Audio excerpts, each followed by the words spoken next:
bitching about the industry all day. Yeah, plus we're starting early. Giving us a job anyway. What difference does it make? Yeah. Oh dear. And there you go. I think Sarah's the only person in the house right now. Says, well, hi, Sarah. Where have you probably been? hobnobbing in the background. LOL. Yeah, that's what we're doing. Got to be careful of that. You get charged if you do it in public. I don't know. It would probably all depend upon your country of origin anymore. But anyway. Yeah, I think Sweden, you're allowed to do it anywhere. Glenn! Glenn! I wonder if people notice that we go quiet when the show comes on.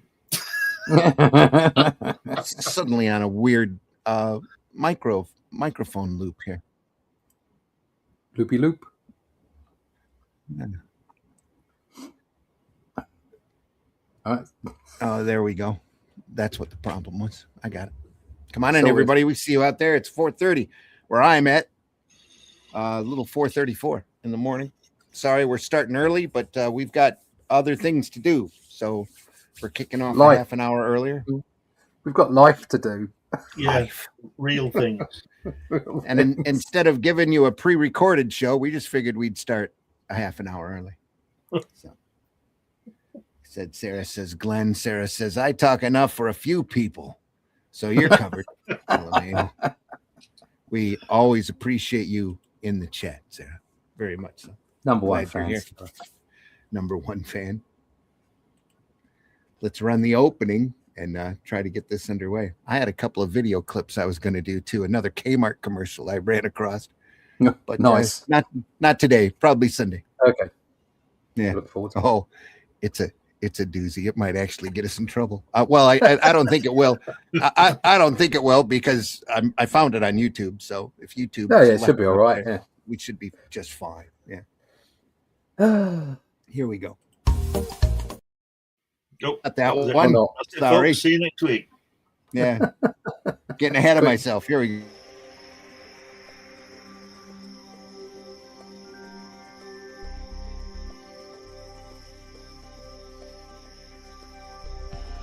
What was that?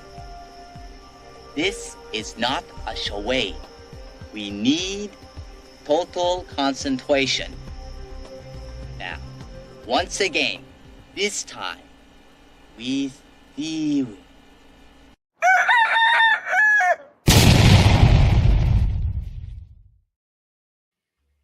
Comics by Night, folks. Thanks for stopping by. I'm your host, Randy Zimmerman. My latest gig is writing The Atlantean, which is off of The Shadow Kingdom from Robert E. Howard that we're printing. Russ Leach is doing the artwork for that, doing the writing, all original stories. In the volume, we adapted the Robert E. Howard Shadow Kingdom and enjoyed it so much, we decided to continue the adventures on with Cull and Brule as they travel the land and rid their reality of as many shape-shifting lizard people as they can find. So hope you get a chance to see it. The fourth campaign for the fourth volume.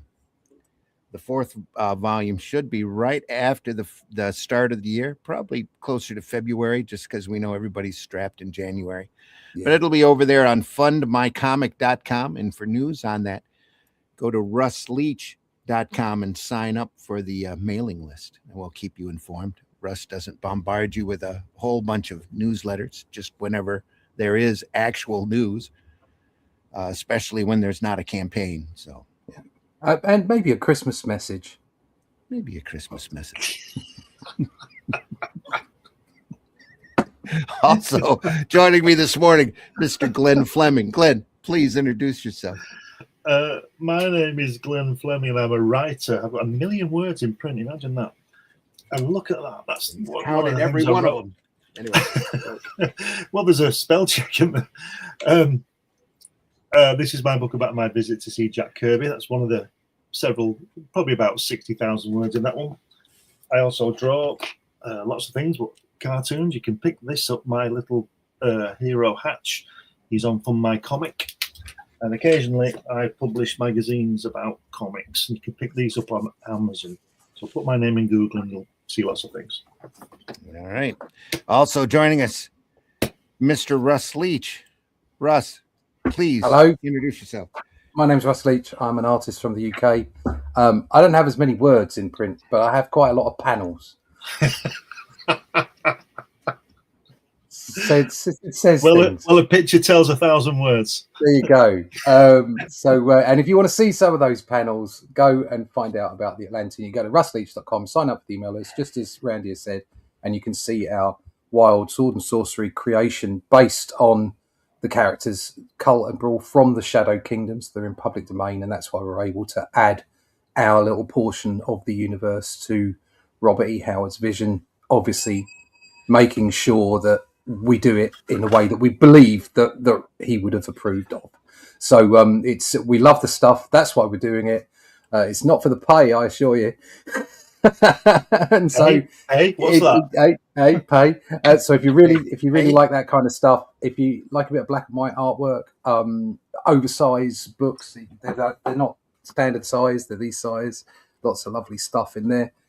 50 plus pages as well, so you get a lot for your $15. And we're hoping not to put that price up just yet. So you can find out more about that. You find out when the issue 4 will be starting. So if you just go to russleach.com and sign up for that email list, and you can have a quick look at a page that I'm doing now in pencil. There you go. That's what's going on in the pencils at the moment. Right. A little bit there. It's like there's trouble afoot. There's trouble afoot, and lots of horses. There's Lots of horses. lots of horses. So if you like that kind of stuff, just go over to russleach.com and sign up for that email list, and we'll keep you informed as to when it's coming out. If you want to buy issues 1, 2, 3, or the Shadow Kingdom, you can also go to my website, and the links are there. The latest issue 3 has got to Amazon, and I've just got to upload the links for that. But you can just go to Amazon and search out the Atlantean, and it will appear for you. So there you go. All right. Today we're going to look at the creativity of Ditko. Craig Yo, printed by IDW back when they were printing some amazing collections. That's not his name. That's what people shout to him across the street. Yeah. Craig. Yeah, Yo. Yo, Craig. Craig, yo. Yeah. Steve. I'm sure he's never heard that one before. No. To be frank, I don't care. Steve. Alan. Alan. It's not Steve. Alan. You get to a certain age where you only tell jokes for yourself anyway. You know, don't give a monkeys if anybody laughs. You don't care if anybody laughs. That's what it is. No. Anyway, with Steve. What a great Ditko I like illustration. that. Yeah, it's lovely, isn't it? And the black as well. It's really. You can't see the red embossed Ditko right there unless you. Is that really red? look. Is it? All right. Squint. Yeah. it says Kinda the red creativity of Craig Yo. Greg, yo. Ditko.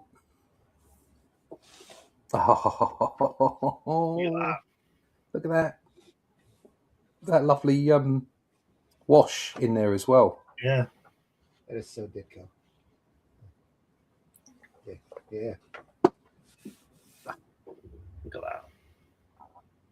You're holding the book in your hand now, and you're staring at it. The book of power. Even now, you can hardly believe that it's yours, that you finally have it in your possession. Yes. It's not Peter Parker, that is it? No, not at all. It's actually, look at his hair. It's a terrible cross between Peter Parker and the Goblin. Yeah. What's his name? Norman Osborn. Norman, that's it. Yeah. And those lovely strokes on the book that are from the like Doctor Strange's cloak. Yeah. Yeah. And Which, that guy at the back looks like Kirano out of Thunderbirds. Yeah. And Stalin used to use those kind of patterns as well. To less effect. less effect, but he obviously, it's obviously imprinted on his mind. You see it quite a lot, especially in his Warlock work. Oh yeah, very much so. When was this published, Randy? I was looking. Oh, I'm gonna have to look closer. Sorry, folks. I'm gonna have to look closer with different glasses on. Which are upstairs. See you in a minute. Let me get my bifocals out and take a look. Oh, this was printed in small print. It's 2012. 2012, when all the good stuff happened. 2012. Back when IDW had A business. great Sorry. some of the best. Sorry. A business. I don't want to diminish IDW. They've been diminished enough. They have been fantastic. They've diminished themselves all on their own. Do a great All on job. their own. Yep. Yeah. Is that there we are. Exactly. Chance to use the new gizmo. Here we are. Table of contents, folks. Oh, Check it out. unusual. See, Strange. Originally, I was thinking about going through. I've got a great collection from Eclipse of Ditko's Mr. A material. Oh. And I found this book instead and said, oh, this might be more fun. The Mr. A material tends to get a little crazier the farther in it goes, and the panels start getting incredibly small. As he tells a lot of This is a fair sized book. Is this like the artisan sizes? No, it's slightly smaller. There's a ruler. It's about 12 and a half inches tall by 9.5 inches wide. So it's similar to our Atlantean. No, it's a little bigger. It's about the same size as the Haunt of Fear books that we looked through. Yeah, that's about the size of the IDW artisan ones, but the smaller ones, yeah, the smaller ones, yeah, not the large ones, no. The larger ones are much larger, yeah, they're twice the size. Yeah, that top left panel there's a bit unfortunate from literally the rear end. It's got a bit of a bottom going on. Yeah. Not as much as some of Neil Adams and Gil Kane's stuff, though. Oh, Gil Kane likes a bottom. Yeah, he likes to twist his anatomy all that's over. For Ditko, that's a chunky man. It is, yeah. Mm-hmm. Yeah. Creeper was always an interesting character. They never did any type of justice. And look at that second panel, that the leg, Creeper's leg's not right, is it? Yeah. That's a bit odd, isn't it? The right leg. Wow. Anyway, this will be good. Yeah. Well, another reason why I wanted to show this is an episode or so back, you were asking about Ditko's pencils. Yeah. Do we get some pencils? There's some pencils in here. Woohoo! Let's have a look at that. Look at that. Introduction. Look at that. Levitz. Let me tell you something about that drawing. I had that drawing, not the artwork. I had that drawing on one of those transfers that you iron on a T-shirt. Really? That's cool. Yeah, and from those terrific comic in the mid '60s that put a lot of reprints in. In fact, it's the first time I ever saw American artwork in black and white, because they were obviously printed in black and white. But there was a free iron-on transfer of that. Cool. And I had it on a T-shirt. There you go. I remember being really embarrassed because I was only about 11, and I had it on, and we had gym, and I thought, oh no, I've got my Spider-Man T-shirt, and I'll be ridiculed. Nobody said a word except for one lad who said, "I want one of them." Yeah. There you go. Spider-Man does it all. There you see. So, yep. Anyway, a little bit of a startup prologue from Craig. I believe it. Photographs. Pictures. Wow. Yeah. There's only about 5 photographs of him in existence, isn't there? Wow. There's about a dozen, I think. They got his last one was a couple of months, I think, before he passed. He was walking out of his apartment. Somebody snapped a Oh, picture right. I of haven't him. seen that. I haven't seen that one. Very reclusive individual, Yeah. very much an artist, very much an individual. It's the cover for Out of This World. Look at those! Look at those knees! Look at those folds on those knees. Mm-hmm. Yeah. Beautiful. Pointing right to the bend point. Yeah. Can we zoom in a little bit? It's a little blurred. Is it? Yeah. Let me check my definition here. My aspect ratio on the camera might be goofy. They seem to go back to like some sort of default. Yeah, see, I got standard definition going here. Let me turn it up to a high definition. Oh, Is that yeah. any better? Yeah. That's it. Yeah. That's it. Zoom in a little bit on that, and that'll be great. Ditko Street. Check that out. That's it.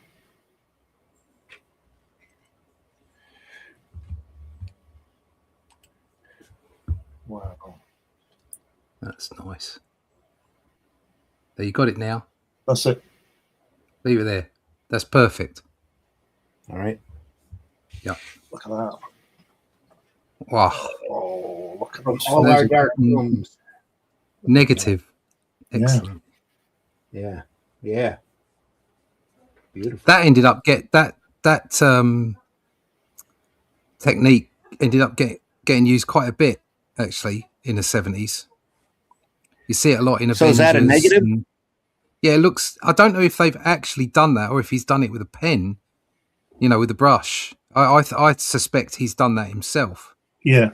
But it looks like somebody's just drawn it and then done the negative of it. It's such an interesting technique, and like I say, I've seen it used quite a bit in like Avengers and Thor and that kind of stuff. Mm-hmm.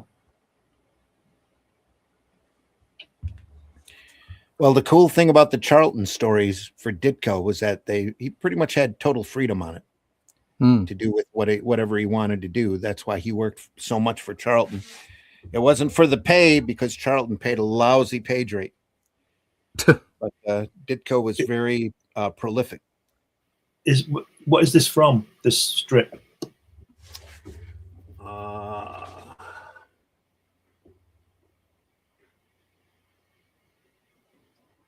Out of This World, number 4, 1967.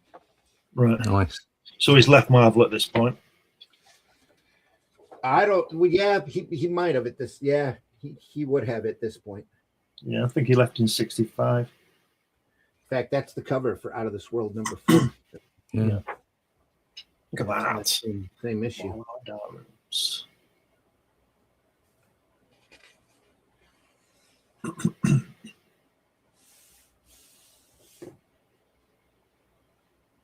Are these the original colors? Yeah, I would imagine they're shot right off of the original comics from the way the Because looks. Yeah, they look they're not overly bright. They're just and you're getting that dot, that Yeah. CMYK dot matrix look here as well. Yeah. So yeah, I'd say these are shot right off of the original comics. Look at that. The last 4 panels, it's brilliant. The guy's explaining, you get all that explaining of what's going on, and then at the end of it, that guy just says, "Preposterous! Preposterous! Get out of the office!" Quickie background Get out of town. Look at that. here as well. Yeah. This is nice.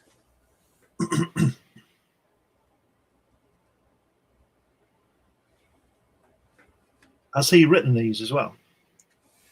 I think so. I think on a lot of these, it's all him. They just say, give us an 8-page story, give us a 6-page story, or do whatever you need to and turn it in. Yeah. That guy's got a weird nose. He's got a weird chin. He's got a long. It looks like the guy in the middle centre panel looks like he's had his head in a press, doesn't he? Yeah. He's been Pinhead. He's been tortured by someone. Yeah. That's Just get his head in That's place. lovely, isn't it? I love the way that he doesn't draw the line of the nose. He does that a lot, doesn't he? Top I panel, he noticed does that that. a lot. Yeah, It's great. the that panel down the bottom with the two of them walking through the arch. That's Yeah. lovely. Yeah, it's Nice just great, transition. isn't it? Wonderful. Yeah. Nice phone here. Ring. It's like the bat phone. Yeah. There's a click. Did Ditko ever draw Batman? Don't know. Not that I remember. That doesn't mean he didn't do it. I know he's drawn Superman once that I'm aware of. I can't imagine Drew his a- style would lend itself to either Batman or Superman, to be honest. No. He drew a pinup for and the anniversary thing. It didn't look bad. They had a Superman anniversary. Let me see if I can find it here. This art on here, this is so simple. Yeah. It's brilliant. And the way Well, that he's not getting paid a lot. Like I said, look at and the he's negative taking- space on those panels on the right there. Just and then knowing where the red would be as well. It's just I wonder if brilliant. David Lloyd has seen these, because it reminds me of the. Yeah, a yes. little. I see your point. Absolutely. But yeah, that red on those panels is fantastic, isn't it? Yeah. Let me pull this through.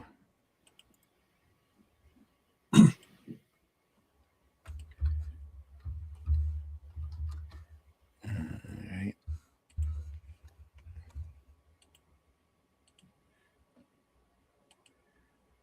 There we go. Yeah, Ditko did Batman. Did he? Wow. Oh yeah, I've seen that before. No, he's not good on Superman, I don't think.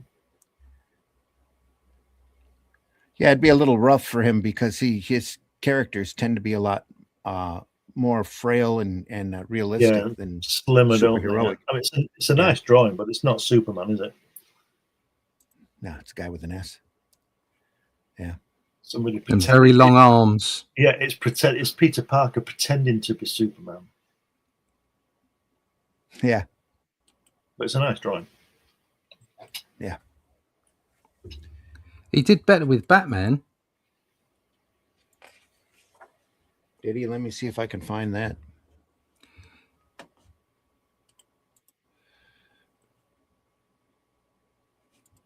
Nice wash on that page there, on that top left panel. Batman vs Man Bat by Steve Ditko from Man Bat #1. Yeah, he did Man Bat for a little while. Half a Yeah. dozen issues, I think. Let's see here if I can pull one up. Oh, that's not Ditko. But it's very likely it's going to be in this IDW book, so we should move on. Yeah, yeah. There's every chance it's in this book. Look at that. That's not it either. Here's some layouts. No, it's some layouts from Ditko's Batman pitch. It's again, that's he's really using the wash really nicely in this. Yeah.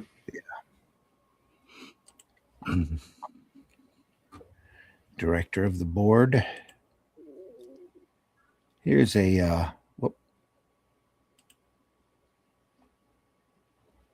That's what I like to think of myself as. Director of the board. director of the board. My art you, board. You director of Bruce Leach Enterprises. I'm director of my pencil across my board. Oh, There's a rough for a Batman pitch that Ditko had done. Oh, That is a rough. Jesus. although I like what he's getting at there. Yeah. Yeah. It's got mood. Absolutely. It actually reminds me a little bit of Killing Joke. Yeah. The way that he's moving in, because you get that side panel in Killing Joke when he's sitting down talking to the Joker. But doesn't that sequence happen in the film as well? The Nolan film? He does something like it, but it's not. He's behind him, isn't he? Yeah, it's not You don't quite the know. same. No. Huh. Well, he must have spent a lot of time working on his pitch. He must have been quite confident to get the job. But again, like you said, he does get the point over. Yeah. All right. Right, on with this. Is that a mole? That's the mole. Yeah. I am Mole Man. There's your Harry Osborn hair. Yeah, he likes Yeah. that, doesn't he? There's a lot of characters with that curly That's hair. a funny haircut, isn't it? It looks like he's braided. Yeah. He looks like very he should be a distinctively football Ditko, manager. though. Yeah, true. It's very Yeah, the mole. distinctively Ditko, though. I don't know if anybody else Yeah. has hair. No. How did I'm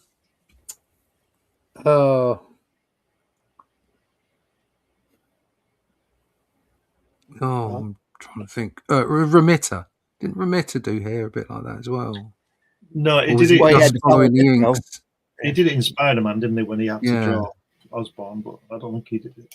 So it was literally just following the style, right? Yeah, Okay. well, it was the character had hair like that, so it had to have. Yeah. Well, it doesn't seem to bother anyone nowadays. I've not seen it since 1971, so I don't know. No, I just mean there doesn't seem to be any continuity in modern day comics at all. Right. Oh, no. Yeah. You get a bunch of creators come onto a comic and it's like, oh, let's draw this and do it this way and let's write it this way and that way. It's like, yeah, but you've got a character to follow. No, we don't need to do that. So you can't follow Spider-Man- anything anymore. Is Spider-Man still published? Yeah, they do a couple of Oh, yeah. Spider-Mans. Yeah. Doesn't sell all that great anymore. 3 or 4 titles a month. Just none of them are at all memorable. Huh.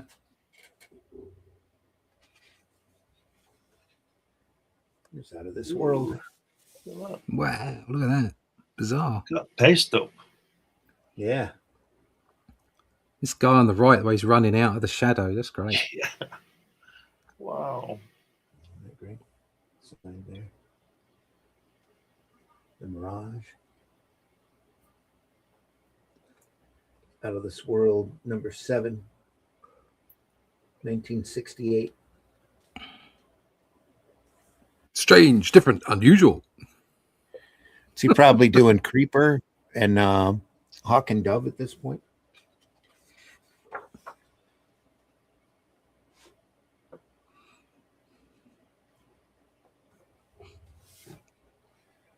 I know I've got a couple of DC Ditko omnibuses that we can look through as well. I just thought this was more interesting because of the variety. Yeah. I've not seen any of this. No, I haven't. This is all Charlton, Out of This World stuff. That was Charlton. First introduction to Charlton was in 5 packs that had the top third of the cover cut off of it. So the printers would take returns from the drugstores, but they didn't want the whole comic back, so they told them to just cut the logo off, which was the upper third of the cover, and mail it in for credit and ditch the rest. So all these guys, the leftovers, these cut off comics that had the cover mutilated on it, they ended up in 5 packs for a quarter, Right. and sent around to convenience stores and the like, and sold there with a couple of the couple Marvel DC books on the outside, and then these coverless or half covered Charltons on the inside. They probably made more money doing that than they did on a regular sale. Yeah, Sold more. that, and they took a lot of the. Go ahead. Sorry. No, sorry. Go on. Go ahead. I was going to say that, and they took a lot of that stuff and used it for ballast for the ships. Yeah, that's right. Yeah. And that's how a lot of the English kids read American comics back then. Yep. Those trousers, aren't they fantastic? The folds in those trousers. Yeah. Beautiful.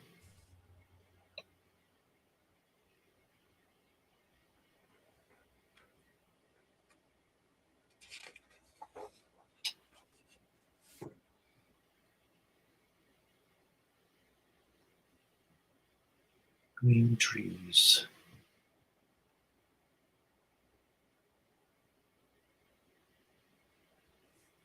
It's great.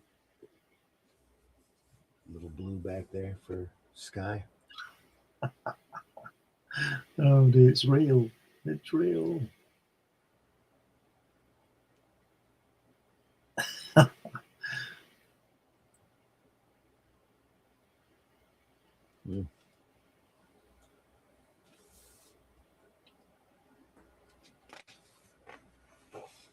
Well, that's a bummer. Yeah. What? Ooh, That he left. what? He left. Hmm. Yeah. Just wandered It was back real. out of the cliff. It was real. It was real. Well, Menace they'd of have probably the- chopped him up. Yeah. It's another elongated face here. He's staying consistent though. Yeah, it's nice. I think he's just Yeah. filling the panel. Is this Australian traveler here? Is that who that is? Is he the This narrator? magazine is- yeah, this magazine is haunted.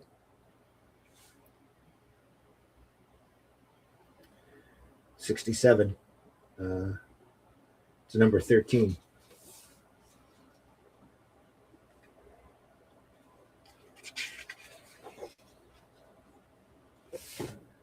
Crash.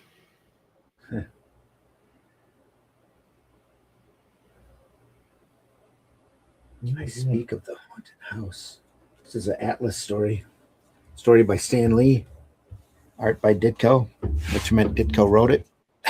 Yeah, that's right. Yeah, I'm going to say, yeah. It's, yeah. Like haunted house stories, we do too, but we think you'll find this little gem just a wee bit different. Too much to talk about is anyway. One-way trip. This looks like it came out of Charlton. Yeah, there's our guy. What's that from? Mysteries of the Unexplained World. Number looks like 12. 1968. Starring Peter Parker and Aunt May, a young Aunt May at the bottom. Yeah.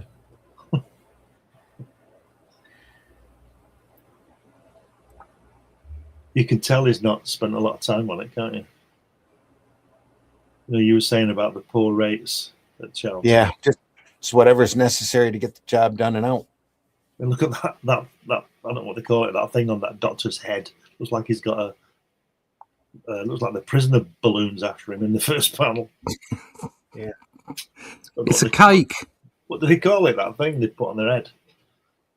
I don't know. It's like a disc, isn't it? It's like a reflector. Is it a But light? that just looks the top of an iced cake. It's a fruit cake. Somebody's just gone smack, Yeah, spammed it against his head. it's got it up there too. It's kind of got it here, but you have to look close. The light reflector so that he could see, help him see better. It's a nice panel. This looks like Yeah, that's Spider-Man No More, isn't it? yeah, it is.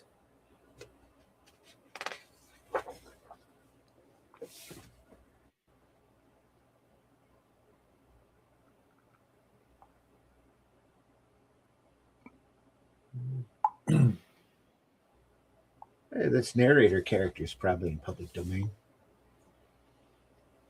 Like his hat. That's great. I like his cane. Yeah, his cane with a little crystal ball on it. Yeah, nice. Smashing, great, super. It's about. This is Smashing, about the great, time. super. Have a look at what you could have won. Yeah, it's about the time Phantom Stranger showed up, isn't it? At DC around this time. I don't know. I Kind of didn't read same. DC. No, I was never really into I used to get the odd DC comic when I was a kid, and I got a few more later on. I was into Batman, but I mean that's probably the age-old story that everybody hears. Oh yeah, I like Batman, but they didn't really get into any of the other DC stuff. Mm. The I was only kind of stuff- more. I was more into Marvel, and I think that's basically because I picked up Captain Britain. You know, my mum and dad got it for me, and then I started getting it, and then because of that, it just led me into a whole bunch of other Marvel material of the time, because it was all Bronze Age stuff being reprinted, and then import stuff. Prior to that, I mean, obviously 2000 AD was around, but also prior to that, I remember like the first comic I ever had was Stalker, which was a DC comic. And I do remember other bits and pieces that would have been probably DC, but that's a long way back. My memory's not that good. But yeah, most of the time it was Marvel for me. The only thing I saw about DC when I was reading Marvel comics in the mid-'60s was the reason I didn't get them was because the stories were crap. Well, let's face it. I mean, they had fantastic artists like, Kurt Swan and Gil Kane for a bit and all that, and Atom and all that stuff. The artwork was great, but it wasn't enough to get my small. No, it was only ever Batman that really took my attention. Really, it all depended upon the product and the talent that was working on it. DC was always Marvel light anyway, but they were a lot of their stuff was very self-contained though, which was a lot of fun to read. Those eyes are better than the other eyes he's been doing. He's kind of nailed it there, isn't he? Yeah. Again, no line for that nose. Yeah.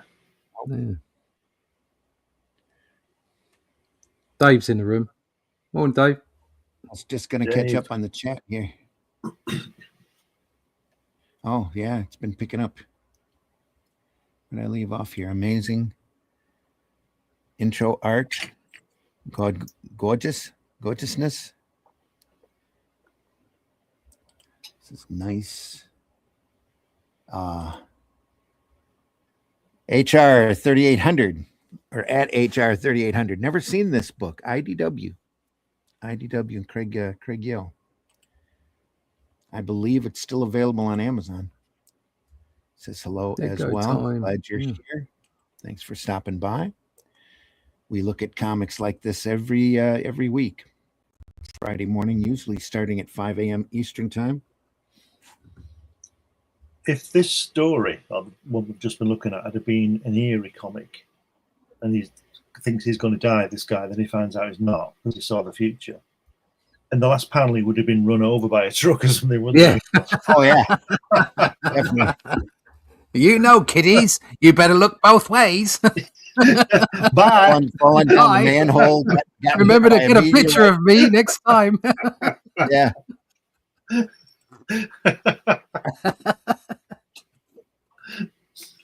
God, I love that stuff. That's great, isn't it?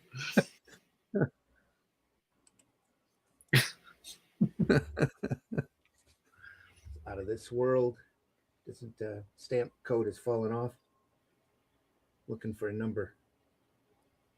Number 5, is it? Or 6? 6. Under different 5 or 6. Yeah, different, near different. Next to the O. Under the O. Next to the O. On out. Yeah. 5 or 6.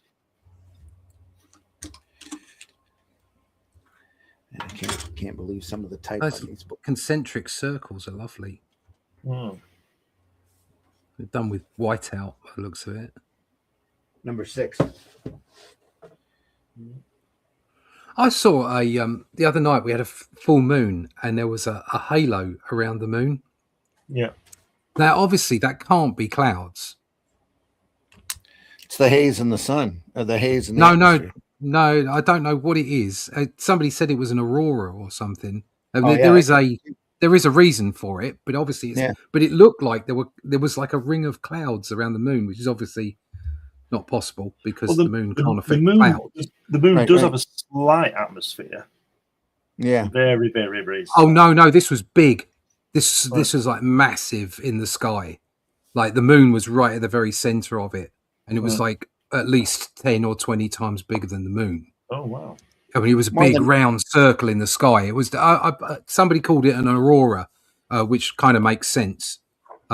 but it certainly wasn't clouds. But it looked like it was just this cloud, a ring of cloud around the moon, which was really weird. It's a great sight. Might have been a refraction of the moonlight in Earth's atmosphere. Yeah. No, it was definitely a cloud of some sort. Huh. Not like a cloud in our atmosphere. It was Not like an aurora. No. Yeah, I mean, it was what it was like. That was what it was almost like. like a lens flare. It might be that, or I suppose. Yeah. But it was cracking. It was really weird. We sell time. Yeah, the sun's being a little crazy right now. So, well, 3i Atlas is on the way. Swan and who knows what. And there's else. another one arrived as well, isn't there? Yeah, there's another one on the other side. Surrounded. I saw this video the other day. The thumbnail was like, "We're surrounded by these things." It's like there's one fucking a million miles that way, another one a million miles that way. It's like, yeah, we're surrounded. Yeah, well done. I don't think you can't get the meaning of the word surrounded.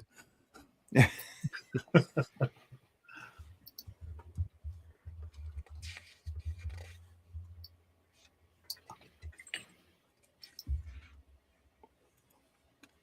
go.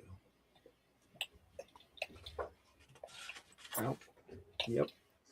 Look, this guy's goatee here. It's a little crazy. It's a nice shot, though. Recoiling. Yeah, you're right. It is an optical phenomena. There you go. Yeah. It's refracted by the ice crystal in the high altitude. There we There go. you go. There you go. Happens when the seasons change or when the temperature shifts really drastically. It looked bonkers. Absolutely bonkers. There you go. Oh, yeah. Right. It's a halo. That's the pic. It's a halo. Halo. Halo. Or We love Halo. Love this panel. Look at that. They didn't even need this border here. They should have just left the lettering inside. Mm.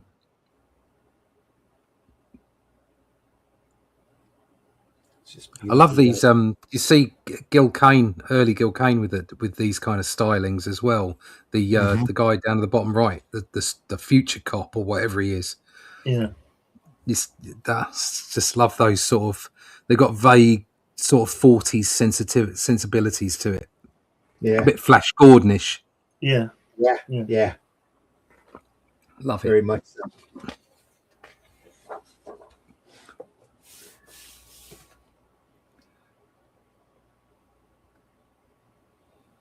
It's an article from Mike Gold on the Ditko bug.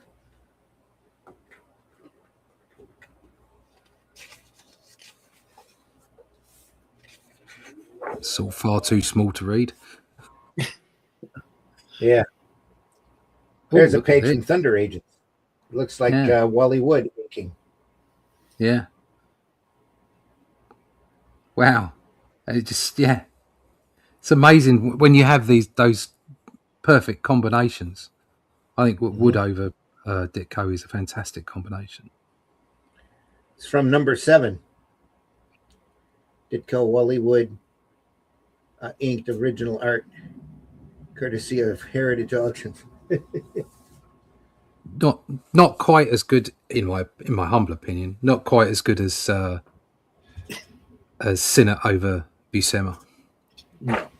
I just find that to be the perfect combination. I've been looking through different books and art and stuff, especially some of the Thor stuff that Sinnott and Buscema did, and because sometimes Sinnott will put quite a thick line down. It'll be quite graphic, but the work he did on Thor was like there was this kind of fine texture to it and a fine line, and it's utterly sublime. It's just beautiful. Well, if you picked it up after Vinny, he probably wanted to be a little thin and scratchy. Yeah, maybe. Yeah, but it's beautiful stuff. It's when he's with Ulik or whatever it is, and he's going down in the ground. And it's fabulous stuff. And the All-Father Odin has lost his memory. Not again. Again, yeah. And it's just dementia. utterly sublime artwork. It's just beautiful between the two of them. It's perfect comic book, in my view.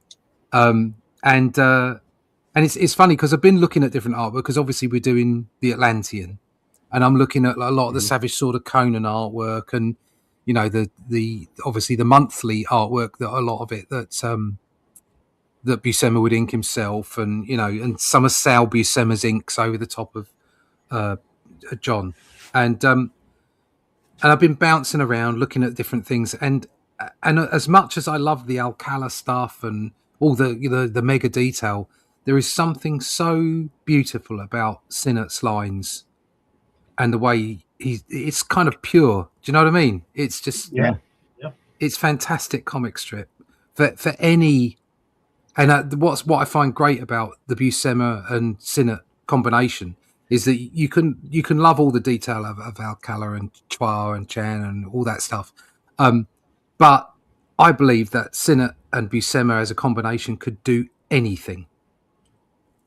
That when they're operating on all barrels, that they could draw any genre between them and it would look fantastic. Yeah. Just I was the wife found X-Men omnibus. Oh yeah, that at Ollie's of all places for $35, but it had all of the early the tail end of the old X-Men in it. And I'm looking through it, and I thought the exact same thing about those Neil Adams pages, because they drafted with Tom Palmer, and I'm like, I don't remember outside of maybe Kree Skrull War of them teaming Adams with Palmer, but holy crap, what a team! What a team that is. Yeah, exactly. You know? See, I would say that there's more feathering and more light work in that. Palmer was just that different touch to Sinnott. But yeah, they're just powerhouse. I mean, those four names, like Palmer, Sinnott, Adams, Buscema, and Buscema, you know, Sal as well. 5 names. It's like they were just, you can't, I don't think you can get much better. Really, there's a lot of underappreciated comic artists from that era. There are. Gil Kane is incredibly underappreciated. So is who's the guy on Spider-Man? Ross Andrew. Ross Andrew is just fabulous. And again, they're very underappreciated. Yeah, I hated him on Spider-Man initially, but the more that you look at his stuff and his Metal Men, just unbelievable. Yeah. Love his Metal Men work. Just phenomenal. Then there's Golden as well. You know, just there are some. I mean, that's what was great about the 60s and the 70s, is that it was just on full bore. It was so bloody good. I think, and even later than that, you've got a Paro and Breyfogle and in 80s and early 90s. Yeah. And that whole period was just artists. What an amazing period. Yeah. I think two of the best teams later on were John Byrne and Terry Austin. Yes. And John Byrne and Jerry Ordway. Oh, yeah, definitely very good teams. But that's what I think, that's like, we've had this discussion before. A lot of the best modern artists, great as they are, it's very illustrative. Yeah. And there's nothing wrong with that. It's beautiful artwork. You can't take it away from the top art. I can't remember. There was a guy that was doing the Hulk series recently, and then he went over to the Horseman. Is it Bennett? No, not Dale Keown is a fantastic artist, but is it Bennett or something like that? What a great artist he is. And then you have people like Perkins and who's the other guy? The guy that was on Superman. I mean, I've seen his pencils, just utterly beautiful. But they are all quite illustrative. And what I love about the stuff from the 80s, the 70s, 80s and 90s, not so much the late 90s, the early 90s, but definitely the 70s, and the way that like Buscema and Sinnott and all the people that we've just spoken about, is that I felt it was pure comics. It was pure Americana. There's something special about the way that they produce them. And that's what's really attractive to me, I have to say. Yeah. I'll tell you something that's Yeah. OMG, Sarah says, don't we all like to twist our anatomy to get into some fun positions? Anyway. So Sarah really is that girl you want to go down the pub and get drunk with. And she's going to drink you under the table. Photos included. This is a cool book. Yeah. Photos of your anatomy. What? Well, that this style is so unique. Dang, what skill. Yeah, this is the guy. If you're not familiar, Sarah, this is the guy who started Spider-Man and Doctor Strange. Yeah. He's So the man. it created the Creeper, Hawk, and the Dove. Well, the question. That was something back in the 60s where she says about it's so unique. Everybody was unique in those days. Kirby. Oh yeah, there was no house style. Yeah, there was no house style. But you had all these guys growing up, literally reading comics from the newspaper, and that was their life's blood. You know, that was their main connection: comics and comic strips and comics off of the newsstand. No TV, radio, maybe.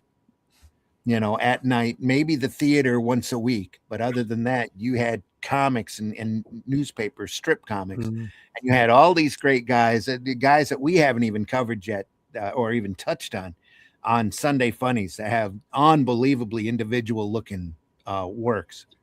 That all and their influences as well. You know, like exactly. Prince Valley and Flash Gordon and that kind of stuff. You know. Oh yeah. Buzz Sawyer and just some incredible stuff that very few people even consider nowadays. That was out there on the newsstand every day, you know, with a big page on Sunday. If you look at those just before you turn over, if you look at these two pages, I think, this is just my opinion, folks, I think Steve Ditko's lettered this because the lettering is not really very good to the standard that they usually have. And if you look on the previous page, he even does it a different size. And I'm just wondering whether they're just knocking it straight in. If you look at the first page where he's reaching up on the last panel, look at the size of the text in the word balloon. Oh yeah. And then look at it on the next page with the red guy. Yeah. You've got three breaks in a word in the same panel. That's the same balloon. That's not good. No. But it looks like it's been just thrown in. I think that's done. I think Ditko's done that, or the person who's done it isn't a letterer. No, this is whacked out. I would think that you're 100% right because he was probably paid by the completed page. Yeah. So he wrote it, drew it, lettered it, inked it. Did the lot, and sent it. Yeah.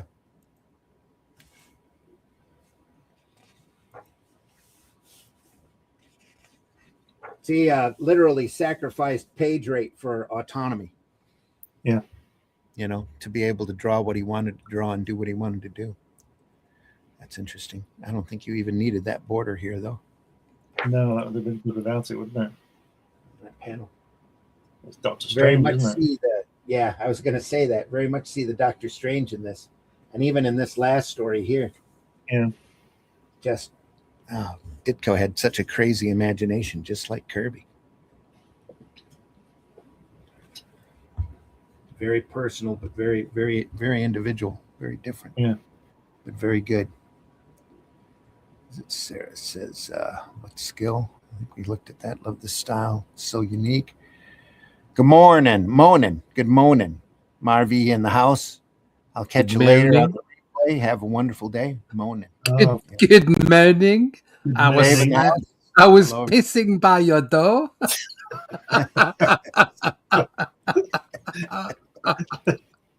Oh, that so reminds me of a comedy clip I keep meaning to cut and show you guys about a New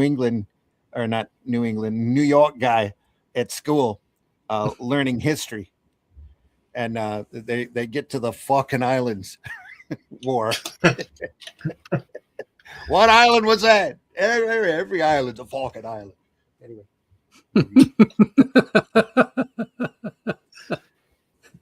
I'll catch it one of these days and run it for you. Here we are. Oh, here's a quick job. Look at that. What? The page rate's gone down? Okay, I'll have it in the morning. Yeah. You need it when? He walked into the mirror, though. That's okay. Yeah. Pages jump out. We do, yeah. This is like Right, John Byrne's Snowblind book on Alpha Flight, where they had Snowbird fighting some character in a snowstorm. John Byrne did. You got like 10 pages of nothing but white panels with sound effects and lettering. And it took him longer to do that than he does the normal pages. He got paid by the page. So, yeah, it probably did, actually. That's Like, nice. whoa, It's a nice panels, angle. but it's Doctor Strange again with his astral projection, isn't it? Yeah. Yeah. Look at that. You can tell he's having fun. Look at that hand. Those mangled fingers there. How great is that? Yeah. Try and do it. You can't do it. No. Oh, there we go. That's Doctor Strange all over. Didn't Doctor Strange fight some guys like that Baron Mordo sent along to sort him out? Oh, yeah. Heck yeah. In his astral form, too. This might have been a Doctor Strange story. He just went and changed over. Yeah. Look at the guy at the bottom left. That's Doctor Strange, isn't it? Mm-hmm. Bottom left, other side. Bottom left. Yeah. That's Doctor Strange. Just a few little alterations. Stranger things have happened in comics. Where there's a whole issue of is it John Carter that Marvel printed with Carmine Infantino that originally started as a Star Wars comic. They just went through and added a couple extra arms to the aliens. just before you turn on that left-hand page where the fold is, look at the last panel, and look at the way in that one, in the word balloon, he runs ing around. You see, that's bad typography at the bottom line. Oh yeah, it's terrible. I don't think he's penciled it in. I don't think he's planned it. I think he's just written it in. And he's thought, shit, I've run out of space. I better just run it around the end. Not good. But the artwork's good. He might have done it that fast. He just in there, ran out of space. Well, just dash it and continue it one line lower. But it's really a badly lettered page. Did a couple of assignments for Caliber that looked like that. Oh, look at that. Isn't that great? Those thick lines. Yeah. Who inked that? Did he ink it himself? Yeah, I guess so. Yeah. Wow. Original art for Haunted number 7, 1972. That's great, isn't it? Yeah. That haircut. That guy's got a girl's haircut. That's from 1972. That was like, that's the thing. It's Jason Wingard, isn't it? It's the shiz. Yeah, he's from what is it? Department S. Department S. Jason Wingard. Hello. Hello. I'm Jason. Nice to meet you. Isn't Along Came a Spider-Man title as well? Oh yeah. Probably. It's a famous book, isn't it? From when he was doing it. It's Little Miss Muffet. Along came a spider that sat down beside her. Yeah, but I thought it was a book. I thought Along Came a Spider was a book, was a novel. I'm sure it was. I bet it's been a number of books. Yeah. Yeah. So Amazon that title and see how many books, different books come up. Along Came a Spider.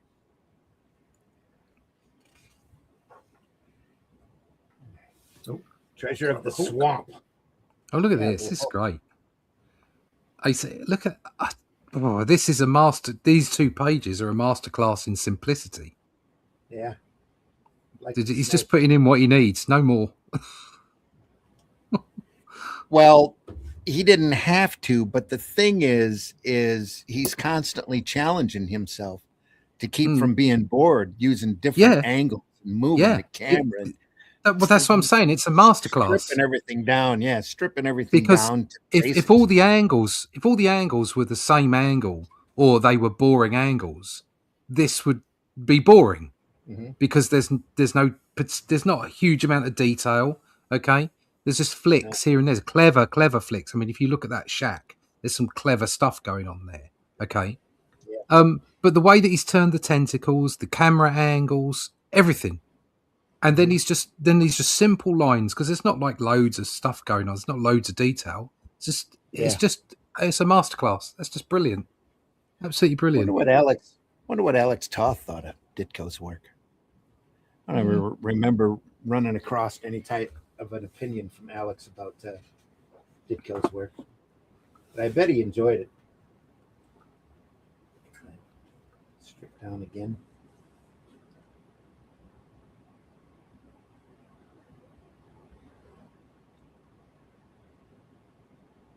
Ooh, it's a ghost. It's the Hulk meets Ben Grimm, isn't it? Not the Thing, Ben Grimm. Yeah. You know? Yeah.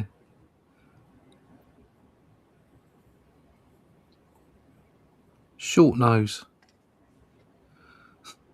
Very short. Big arms. Yeah.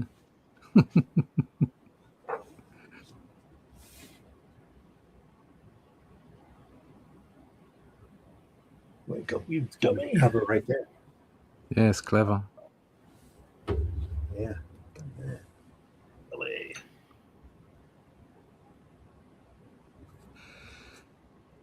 Look at that way he's turning round there behind him on that right-hand middle section. And the bottom, that bottom panel looks almost Kirby. Yeah. Bottom right. Yeah. Get away. Yeah. Like the hand, and again, those fingers. Yeah. Yeah. And his face as well. The whole thing, that just looks Kirby-ish. Yes, especially the mouth. Hmm. I was just thinking there's not a whole lot of people that have drawn just like an outline. Yeah. For a ghost type character. That's pretty hot. So again, simplicity. He's just putting down what he needs to make it work. No inside detail needed. No. You can see the sleeve, and you can tell the fist. A little bit of light blue and the colors, just to show that it's got some dimension to it. Whoa, Willie! Sorry, Willie? He's shouting, Willie! Willie? Oh, won't Willie! Willie! Oh. Yeah. I think that's something else that, the discussion we were having about those partnerships and those artists from that period of time. Mm-hmm. I believe they were more focused on storytelling than anything. Oh, yeah. Yep.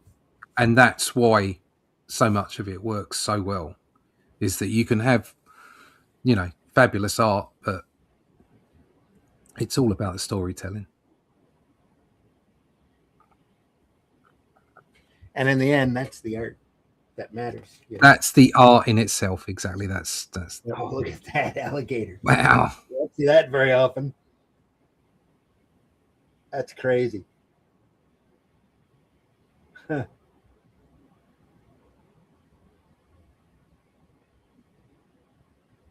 Favor for me, witless Willie. Look at that look.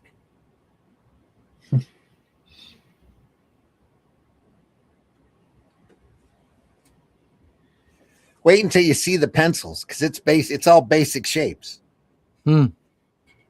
It's crazy how good it, and again, like you keep saying, simplistic it is. Oh, look at that. Who ate that? Woohoo. Ditko. Where's that guy again? With the little goatee and beard and stuff. He was in, not that one, the one in the blue suit. He was in a story a few pages back. It's George Michael. Yeah. And there's that guy who was pissing past your door in the background. Yeah, he's sitting in the background, isn't he? Yeah. Ditko signed this as J. Codty. J is Ditko's middle initial. Piece. Yeah, Codty. K-O-D-T-I. Codty. Yeah, as an anagram for Ditko. Oh, I thought it said cod piece. That would have been funny. You sure can't tell that's Ditko, though. That's got a different style to it, especially with the inking. It almost looks like William Kaluta in places. Beautifully done. Huh.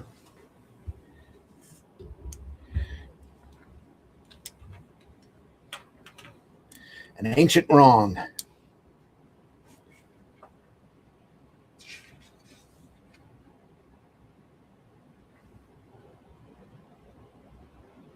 The Many Ghosts of Dr. Graves, October 70.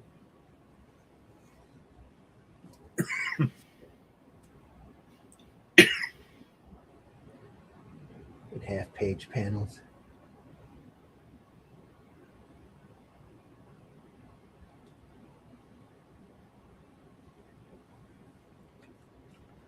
So there's a lot to be said about that old Charlton stuff.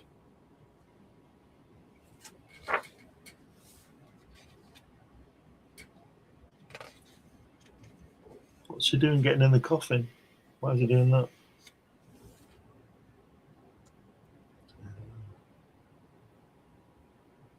I'll sleep at your feet. Is that fraudulent queen? I paid 100,000 pounds to those Egyptian charlatans. Charlatans split up for this goddess, which they assured me was Selene. I was Cylon. I was cheated. I will possess the real statue. I'll put this cold and lifeless stone in her place. Huh. Wow, look at that. Just a second. I love that. I love this effect. Just Yeah. amazing. Very minimal. Minimal look. That's nice too. Statue. Floating head. Baron Mordo. Yeah. Baron Mordo. Oh, she's alive. Not good storytelling when you have to put arrows on, though. Yeah.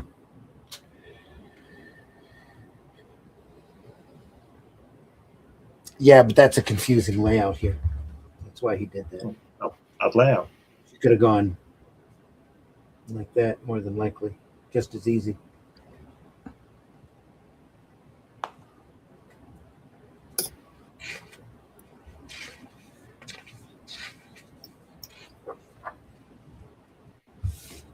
That's nice. Mordo again. Yeah. Like she's getting angry. He's a lot more open here, a lot looser. I mean, with its layouts. He's trying to be different.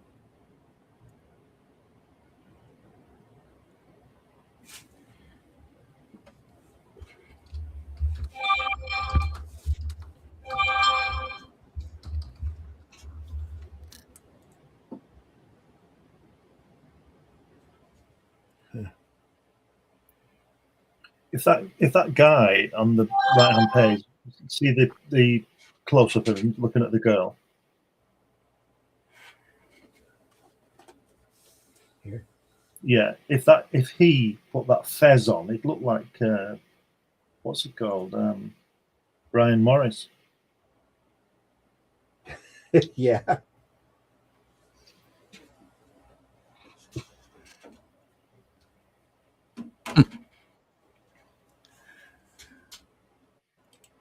See who's up.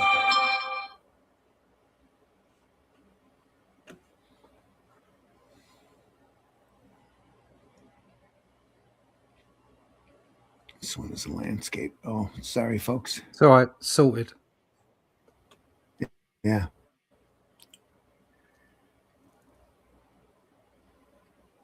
All right. I have to ask Nita. She can get rid of that. Have to work on that. The was it YouTube? As it doesn't give you the option to cut out the double format. No, it will be on the StreamYard. It'll be in StreamYard. Yeah. Because when I stream this to my channel, I get the option to put it in landscape and portrait, and I've turned off the portrait. So yeah.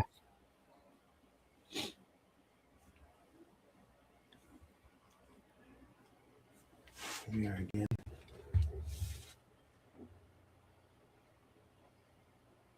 Tangled Web by Amber Stanton.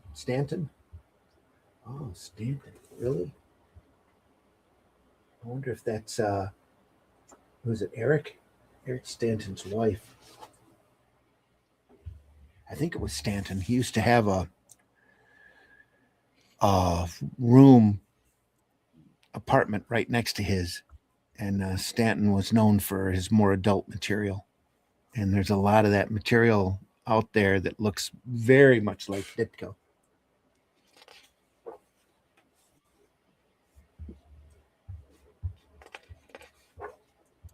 Oh yeah, here we go.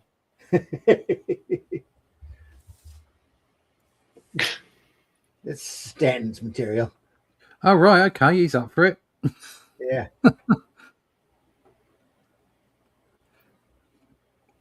We know his very preference. much along this line. Yeah. I've got a couple of books that look like this that are assigned Stanton that you swear is Ditko. She might be this might be his widow, Stanton's widow, coming out. And Charles said they shared a studio. Did they? Okay. I knew they had apartments right next to one another, or rooms right next to one another. There's Charles. Yeah. Yeah, they shared the same studio for a while. Ditko and Stanton. All right. You do what you got to do. Keep the lights on. Especially if it pays well. Mm.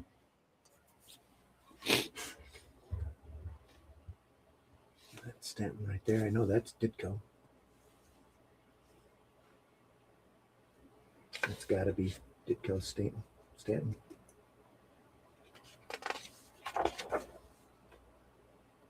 It's another Ditko. There's quite a good documentary. Jonathan Ross did a documentary on Ditko. Yeah. The only problem with the documentary is it's got Jonathan Ross in it. But other than that, it's the information's good. It's a good documentary. Mm-hmm. Yeah, I know what you mean about Jonathan Ross, but I find him better on those documentaries than on the show. He is better on that. I find him a bit of a prick, to be honest. When he's trying desperately to make it all about him, Yeah, he's not my favourite person at all. But yeah, the documentary, he did a good job on that. So.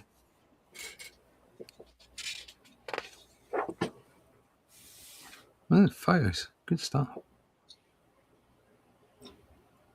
Wow.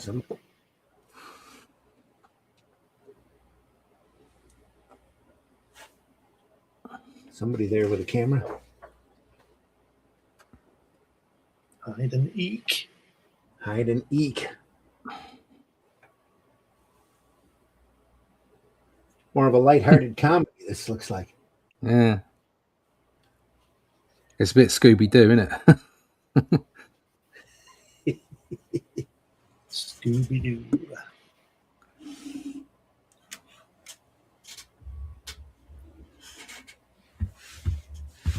How are we doing on time? You got to cut out right on the hour? Yeah. I'll have to we got half a book left? Oh, probably a little more than that. Not about half a book. Well, we could do another one next week then. Oh, yeah. I was planning on it. I didn't know how far we'd get on this. We'll stop at the end of this story. It's horrible. And again, look at that lettering. Oh, look, it's the ancient one. Yeah. He's a fiend. I must do as he bids. I must enter. That's cool. That bottom panel, last panel doesn't work, does it? That shadow on her face doesn't work. No. But that might have been a quick fill too. Vinny called around with some donuts. I was gonna say, with the way that the inking style is on that face, it almost looks like Jim Aparo. Donuts. Donuts.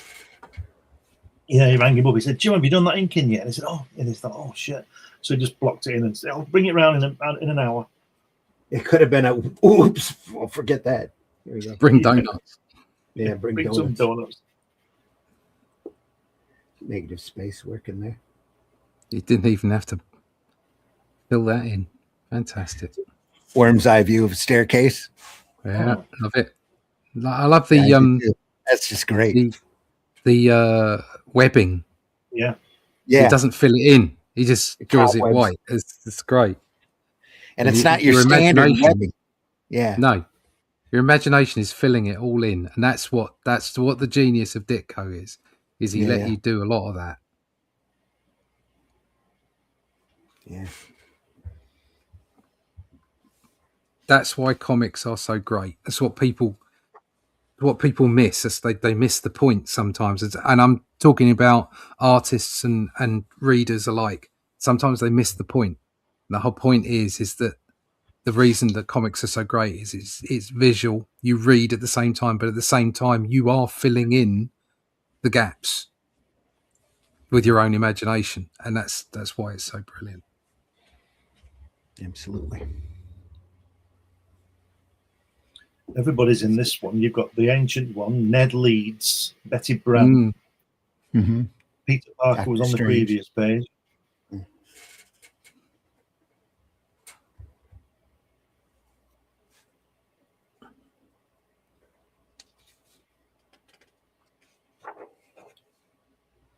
Wow, Mr. A. Mr. A.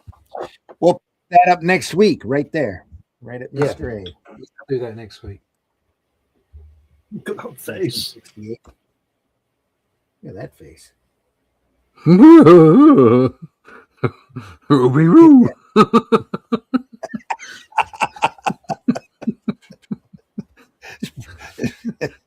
That's all messed up. Big this crazy pad, Dad. Yep. Daddy-o. And looking at the creativity of Ditko by Craig Yo from IDW. Great book. Fun book. He did. Yo did a number of different collections with Ditko's public domain work that IDW printed. All of them are, well, this is the one with all of the articles in it, really. The other ones are just story collections. Mysterious Traveler and some of that other material. But still great stuff. We'll get into it more. There's a lot more in the back half of that book. We got about halfway to go. Yeah, next week. We'll cover that next week, folks. And then this Sunday, we're going to be finishing off this book. The last two issues of The Haunt of Fear by EC Comics.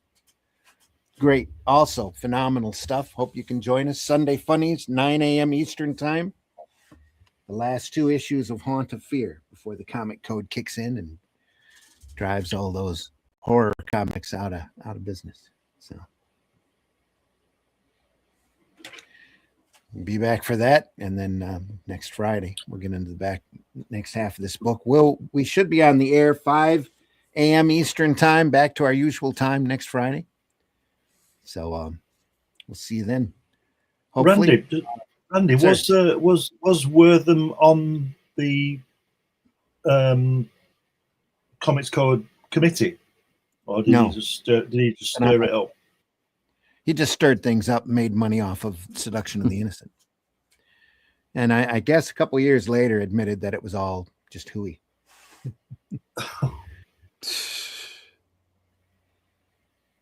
Probably many years later. 7 years is the statute of limitations. So yeah, probably a decade or so later, he just I did it just to make money.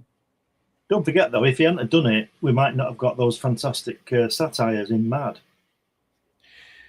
That's true. There's always a bright spot out of any limitation that you get, especially in this field, being as artistic as it is. There's always creative people finding ways around creatively. If we didn't have the Code Authority, we'd have never gotten the underground movement, the black and white magazine movement, the fact that the stories eventually grew up and outchased the code is the big thing. The direct market, I believe, also would not have happened directly if the Code Authority hadn't come into view, because these guys just wanted to read comics and collect their books and make sure that they could get them in a timely manner instead of having to risk dealing with what was on the spiral rack. That's really how the direct market started up.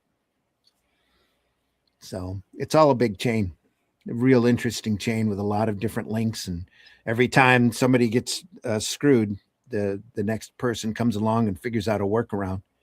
And I think the art form survives. I think the direct market ruined everything. I think it did in a way. Absolutely. Yep. It just went to specialist comics, didn't it? Yeah. It definitely castrated the readership. That's for sure. Just like the Code Authority. It's ironic, I thought, that I might be wrong on this, but the direct market gave the artists and the creators more money, but only in the short term, because it ruined it all. Amazingly like crowdfunding. Yeah. In a way. Yep. Yeah. Russ, tell folks how they can find you. You can find me at russleach.com. There you go. You can find me at russleach.com, sign up for the email list there, and you can find out all about the Atlantean. You can go to Amazon right now and pick issue 3, 2, and 1 of the Atlantean, as well as the Shadow Kingdom. They make great Christmas gifts. But sign up for the email list over Russ Leach, and I'll let you know exactly when everything's out and available. And each volume of the Atlantean is intended to be read separately. But if you read them in a row, there is a chronology to it. But you don't have to know it in order to enjoy it. So definitely you can feel free to pick up any single issue of the Atlantean and not be lost. As far as the story. Lovely book. There you go. They're lovely books. A lot of fun. And there's a great black and white version of the Shadow Kingdom available out there as well. That's cheap. That's like $10, maybe less. $10. Yeah. That's really cheap. So you get like since 70 pages a strip in that. Yeah. So you get a lot for your money. That one.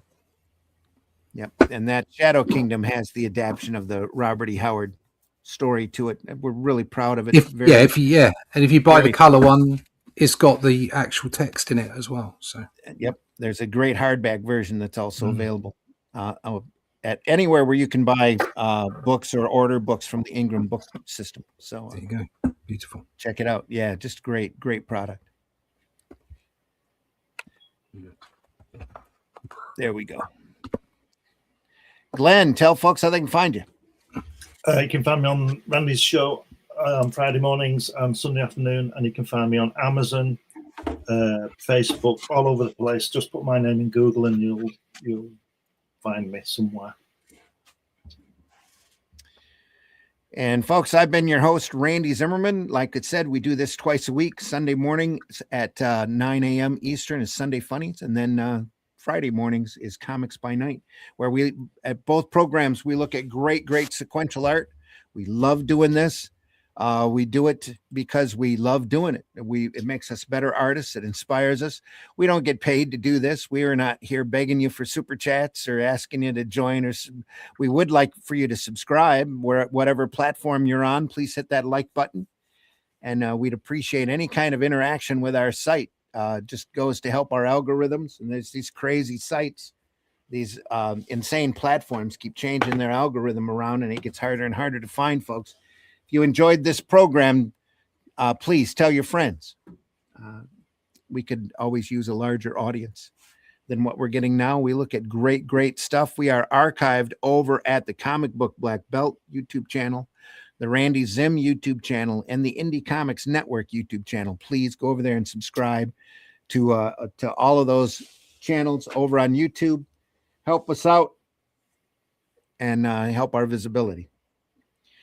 I think that's it. Go visit your local, go visit your local retailer when you can. Please leave this art form in better shape than what you found it, which shouldn't be too hard to do nowadays. So, and remember, trolling and drama and negativity only goes so far. That dopamine hits really great, but going out there and talking about how great the comics are, why you love this art form, and the comics that you love is even greater and has a lot longer lasting effect on folks, especially if you can turn somebody on to a work that you love and have them share your joy in that piece of art. So please do that as much as you possibly can. You have a great comic. You've read a great comic. Don't be afraid to tell folks and to spread the love. All right, folks. We'll see you next time. Thanks so much for dropping by. We know the majority of our viewership is after the fact anyway. We love you very much and appreciate you being there. Whenever you're there, go visit our archives, watch our older episodes. We've been loving this for a couple of years now. So what's it been? Almost 3 years. I'll have to go back and look. But we've covered a lot of great comics, and there's so much more out there that for us to look at. We'll be doing this until we can't. So, and again, folks, take care, everybody. We'll see you on the next one. Thanks a lot for stopping by. Take care, everybody. He said clicking. There we are. There we go. Take care, everyone.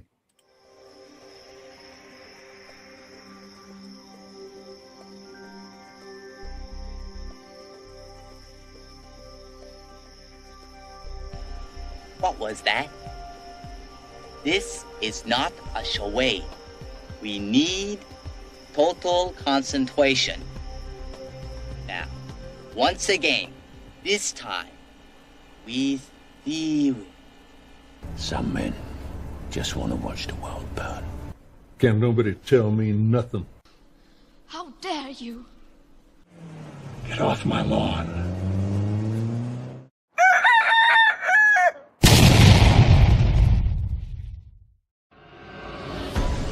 In the time before Atlantis sank, when the lands of this world were savage and untamed, one man would claim his destiny, seizing his place as a king.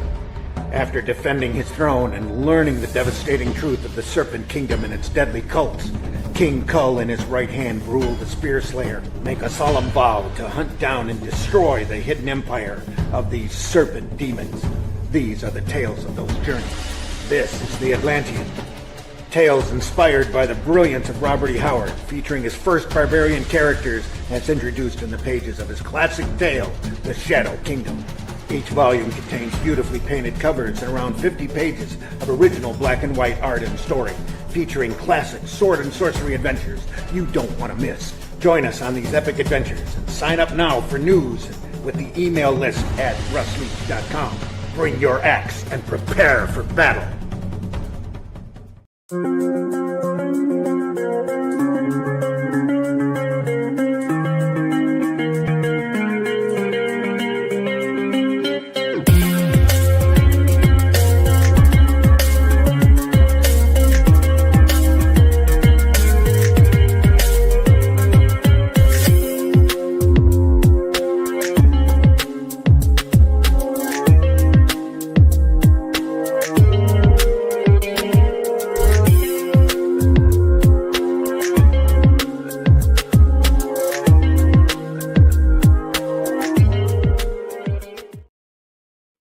Joke's on you, bitch. I love this shit. Taste the biscuit. Taste the goodness of the biscuit. Taste the honey.